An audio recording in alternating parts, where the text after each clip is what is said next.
Podcast Pengadilan Negeri Curug dibuka dan terbuka untuk umum.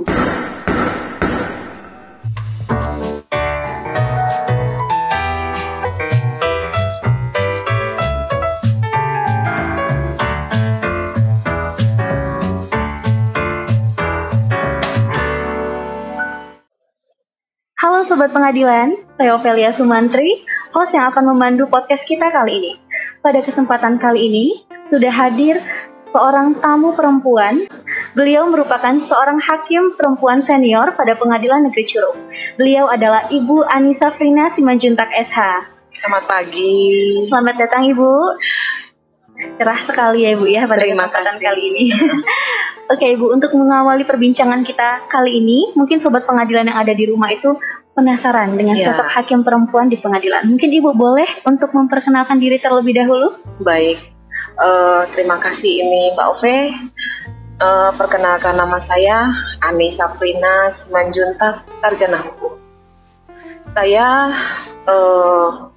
dari 10 bersaudara, anak perempuan tengah-tengah, 8 laki-laki, 3 perempuan. Jadi saya ini mempunyai seorang suami dan 4 orang anak dikaruniai, 3 perempuan, 1 laki-laki. Jadi saya di sini di Pengadilan Negeri Curug sudah juga ditempatkan kurang lebih hampir 3 tahun lebih, begitu Mbak Ovi, bertugas di Pengadilan Negeri Curug. Cukup lama ya Ibu ya? Lumayan. Sebelum dari Pengadilan Negeri Curug, Ibu mungkin sebelumnya ditempatkan di mana? Saya sudah banyak 10 kali perpindahan. Ya, namanya kita juga segala macam risiko juga ada. Saya pernah bertugas di Sumatera Utara, pernah juga bertugas di Jawa Timur, pernah juga bertugas di Jawa Barat, terus masuk lagi ke sini.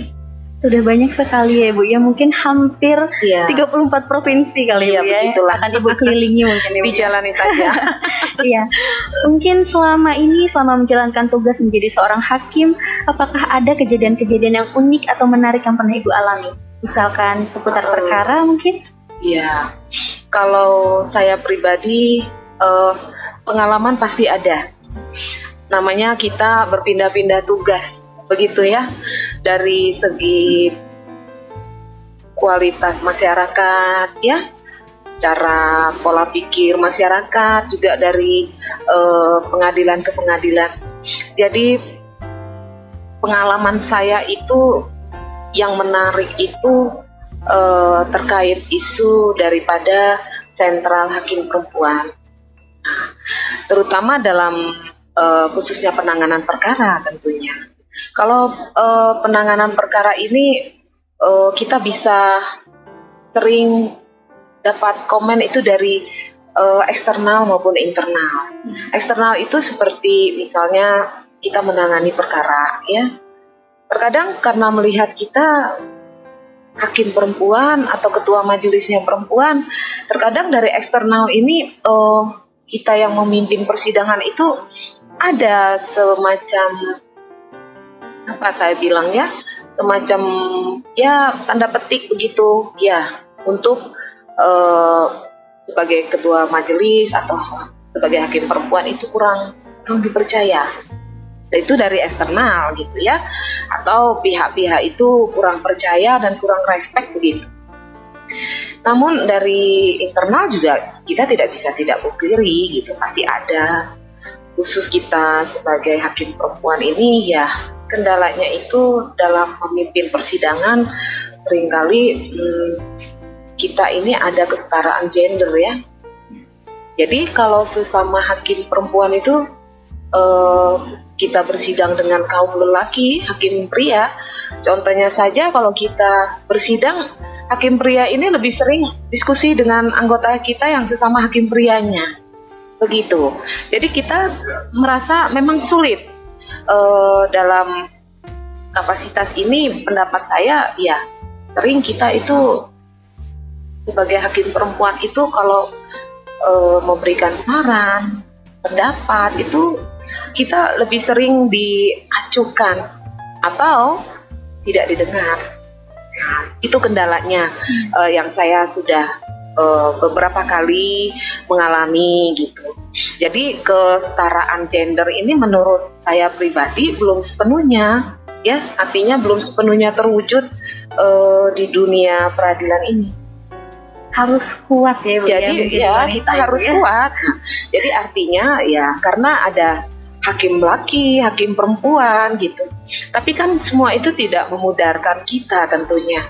Justru semakin kita semakin lebih power lagi, kuat lagi gitu untuk segala macam keadaan harus kita bisa menanggulangi. Itu saja dari saya. Baik, itu mungkin untuk pengalaman atau kejadian-kejadian yang sudah Ibu lewati, mungkin lebih ke kendala Ibu ibaratnya. Iya, pribadi ya. Tapi kalau untuk mungkin ada kenangan-kenangan yang indah juga kali Bu, mungkin selama Ibu bertugas menjadi seorang hakim. Oh iya, kenangan indah itu satu, saya pernah menangani perkara yang cukup berat. Waktu itu perkara pembunuhan, saya bertugas di Jawa Barat. Semua penuh kantor itu. Jadi itu pengalaman saya yang paling saya terkesan. Yang semua hakim nggak mau perkara itu gitu. Jadi semua menolak.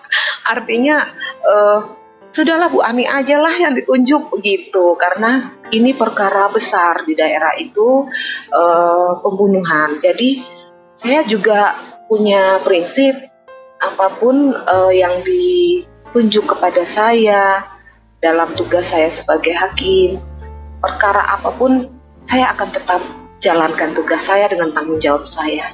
Itu prinsip saya Mbak Ove. Tapi balik lagi saya merasa perkara itu sangat berat buat saya selama saya jadi hakim. Artinya ada pihak yang perlu saya pertimbangkan khusus juga. Namun saya punya prinsip dalam saya menegakkan keadilan itu, saya harus mengesampingkan dulu kepentingan lain. Jadi saya berupaya untuk menangani perkara itu dengan sebaik-baiknya dengan rasa tanggung jawab saya. Sambil saya berdoa begitu ya, karena cukup penting, karena perkara itu menarik sekali. Sampai waktu itu kita masuk TV, demo besar-besaran, ya memugahkan hati kita juga sebagai seorang hakim perempuan tentunya ya. Kebetulan majelis saya anggotanya itu dua-duanya laki-laki. Jadi saya yang harus jadi pemandunya, tapi prinsip saya selagi kita masih bisa melakukan tugas dan tanggung jawab kita dengan ikhlas, dengan tanggung jawab, saya rasa kendala-kendala seperti itu bisalah kita lewati saja Mbak Ove. Jadi artinya pengalaman saya ini memugah saya untuk membuat saya jadi down waktu itu. Tapi saya punya jati diri bahwa saya harus bisa begitu Mbak Ope. Di tengah kesibukan seorang hakim yang Mbak Ope, seperti tadi ketika dihadapkan dengan perkara yang cukup besar, cukup berat ya Bu ya. Padahal kita juga tahu Ibu Ani Safrina ini merupakan seorang ibu bagi keluarga ya Bu ya. Nah, terkait hal tersebut, bagaimana Ibu bisa membagi waktu Ibu untuk tetap berprofesi sebagai hakim yang dituntut untuk tetap profesional sekaligus menjadi ibu yang baik bagi keluarga? Baik, Mbak Ope. Pertanyaannya berat, lebih berat dari yang tadi. Oke, saya pribadi ya Mbak Ope begini. Saya seorang wanita, perempuan, ibu dari anak-anak saya, dan saya seorang istri dari suami saya. Jadi ya tergantung bajunya Mbak Ofe. Kalau baju itu yang kita pakai itu safari, seragam, ya, itu apalagi kita pakai toga, ya kita harus punya arti bahwa keluarga itu tidak ada dulu di samping kita, gitu. Tapi kalau sudah sampai di keluarga, nah kita juga bisa menempatkan diri kita sebagaimana kita sebagai seorang ibu dari anak-anak dan istri begitu. Artinya pekerjaan itu tentu punya arti ya. Kita sebagai seorang wanita harus bisa mengemban tugas kita multi talent.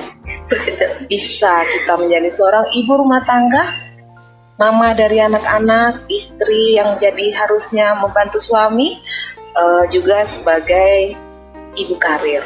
Jadi pinter-pinter kita mengatur waktu. Kalau saya pribadi Mbak Oke, saya lebih mengutamakan keluarga ya. Jadi dalam tugas saya dituntut untuk tanggung jawab, disiplin harus tetap jalan, masuk kantor jam 8, kita pulang sebagaimana waktu yang ditentukan ya. Tapi tidak menutup kemungkinan kita juga tetap harus bisa mengatur waktu kita itu untuk anak-anak kita. Bila perlu, kita harus masak untuk keluarga gitu. Dan saya selalu mengedepankan itu. Jadi soal pengaturan waktu saja. Artinya di rumah buat keluarga, anak-anak kita bisa jalan. Di kantor kita punya tanggung jawab, juga kita punya bisa jalan begitu. Ya, baik. Jadi pinter-pinter kita Mbak Ope, bila perlu jam 3 kita masak biar jangan terlambat kantor ya. Bila perlu 24 jam begitu ya Bu, deh. Ya, kalau dihitung berat ya Mbak Ope. Tapi kalau kita dengan semangat, terus kita punya tanggung jawab, buat anak itu juga tanggung jawab ya. Artinya sebagaimana kita bisa menyeimbangkan keluarga dengan kita sebagai pegawai kantor gitu kan. Nah, mungkin untuk selanjutnya pertanyaan ini ya agak sedikit terfokus dengan tema kita pada hari ini Bu. Nah, menurut Ibu integritas itu apa? Waduh. Integritas itu menurut saya pribadi nih Mbak Ope, itu lebih terkait dengan pribadi, di mana watak dan prinsip itu keyakinan, itu melahirkan sikap-sikap yang jujur. Nah, jujur ini kan ada juga rasa bertanggung jawab, berkomitmen untuk melaksanakan nilai-nilai dari moral itu yang baik, tentunya yang baik ya, khususnya dalam pelaksanaan tugas. Itu Mbak Ufi. Nah, kalau untuk dalam pelaksanaan zona integritas menuju WBK, WBBM di lingkungan Pengadilan Negeri Curup ini kan Bu ya, kita sekarang kan ingin mencanangkan hal tersebut ya Bu ya. Nah, menurut Ibu apa yang bisa kita lakukan untuk bisa mewujudkan hal tersebut? Saya memandang program ini itu program yang sudah wajib harus kita galakkan. Dan oleh pimpinan itu kan dari Mahkamah Agung Republik Indonesia sendiri terkait pelaksanaan zona integritas ini, itu menuju WBK, WBBM itu sudah sangat bagus secara pandang mata saya. Namun semua ini tidak akan bisa berjalan ya, dan tidak akan membawa dampak jikalau kita semua itu tidak signifikan. Itu artinya tidak didukung dari tiap-tiap pegawai dan juga hakim.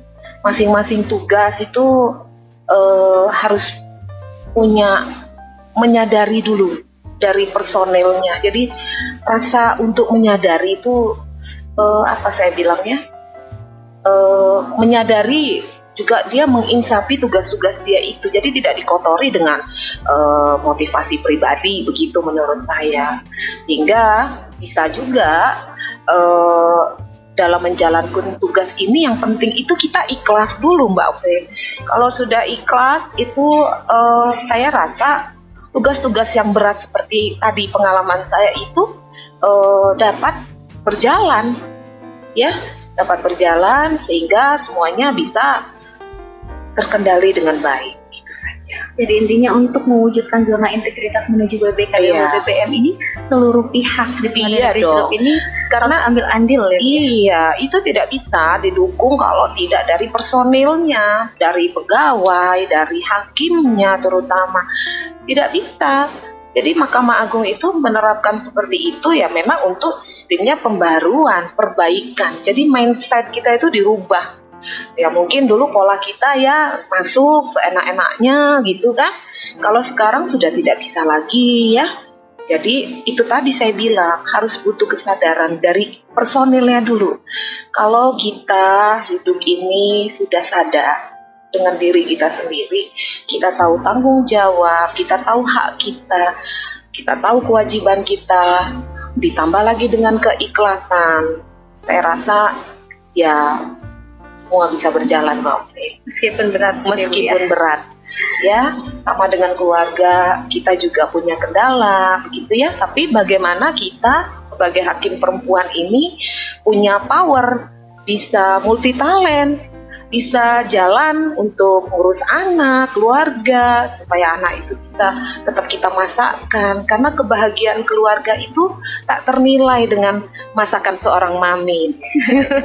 Jadi meskipun seorang ibu itu harus menjalankan tanggung jawabnya di rumah, di luar jam kerja, tapi dia juga harus bisa untuk membuat orang-orang di lingkungan peradilan ini percaya bahwa dia bisa melaksanakan tanggung jawabnya gitu. Karena kita itu kan hidup di kantor itu lebih lama daripada di rumah ya.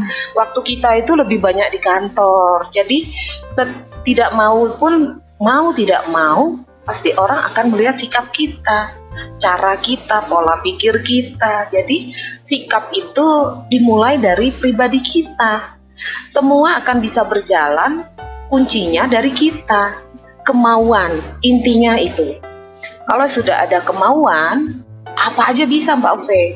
Saya kalau pagi masak terpaksa jam 3. Kalau setengah 4 saya nggak bisa mandi, nggak bisa kasih anak-anak nunggu sarapan gitu. Jadi bagaimana kita bisa bekerja di kantor itu juga tidak terlambat, tidak terbengkalai tugas-tugas kita di kantor sebagai ibu karir. Itu bagaimana kita. Jadi menurut saya semua itu bukan tugas yang ringan. Setiap wanita itu berat, ya. Tapi itu tadi lah Mbak Oke, kita melakukan dengan kemauan, semangat tinggi, dan ikhlas. Kunci itu di ikhlasnya. Yakin semua akan ada hasilnya dan bisa berjalan dengan baik itu Mbak Oke. Sampai saat ini udah 3 tahun. Yang saya sudah jalankan dalam hidup rumah tangga 22 tahun seperti itu. Jadi saya tidak pernah mengalami kendala bagaimana anak-anak itu bisa, atau dalam persidangan saya tetap merasa ketika saya ada di rumah, saya jadi mamahnya anak-anak. Ketika saya dekat dengan suami, saya menjadi istri suami saya. Ketika saya ada di kantor sebagai seorang hakim, ya saya harus menempatkan diri saya sebagai hakim. Tanggung jawab saya di mana.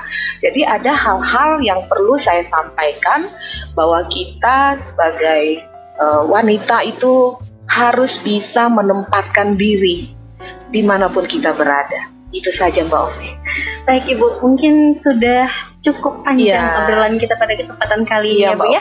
Mungkin kita akan tiba di penghujung acara. Mungkin saya bisa meminta Ibu untuk memberikan closing statement yang pamungkas buat sobat pengadilan yang ada di rumah. Oke, saya kasih statement dalam saya pernah diberikan seperti ini. Dulu saya bertugas, ada seorang hakim perempuan mengatakan kepada kita bahwa seorang hakim itu, apalagi wanita, harus kuat, harus tegar. Jadi seperti lautan, dalam itu hening mengagumkan. Sekali tidak perlu menjelaskan betapa hebatnya dirinya. Itu saja dari saya Mbak Ovi. Baik Ibu, terima kasih banyak ya Ibu ya. Itu saja Ibu untuk kesempatan kali ini. Mungkin Mbak Ovi akan kita tutup podcast Pengadilan Negeri Curug Cash Flow.